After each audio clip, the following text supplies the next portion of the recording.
Hello, வணக்கங்க. நம்ம இப்ப பப்பாளி மரத்த பத்தி தாங்க பார்க்குறோம். இந்த பழம் வந்து ரொம்ப நல்லதுங்க. பெண்களுக்கு வந்து 2 பழம் வந்து ரொம்ப அவசியம் நல்லதுங்க.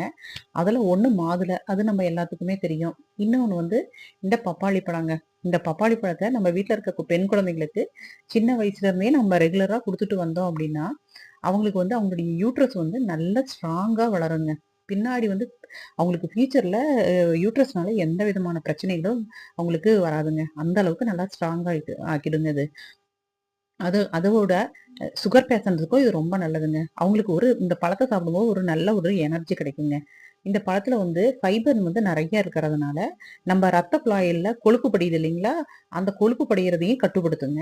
அது இல்லாம ஹை பிரஷர் இருக்கிறவங்களுக்கும் இது ரொம்ப நல்லதுங்க. எல்லாத்தோட ஹைலைட்டா கண் பார்வைக்கு இது ரொம்ப நல்லதுங்க. பார்வைக்கும் நல்லது. அ அ வயசான காலத்துல புரை ஏற்படுது இல்லைங்களா? அதையும் கண்ட்ரோல் பண்ணுங்க. இவ்ளோ நல்ல பெனிஃபிட் இருக்கிற மரத்த ஏங்க நம்ம வீட்ல வைக்கக்கூடாது? அவசியம் ஒரு மரம் வைக்கணுங்க. இது பழம் மட்டும் தான் இல்லைங்க. இலையும் கூட ரொம்ப நல்லதுங்க. டெங்கு, மலேரியாலாம் இல்லாம நம்மள கண்ட்ரோல் பண்ணுங்க. ஓகே.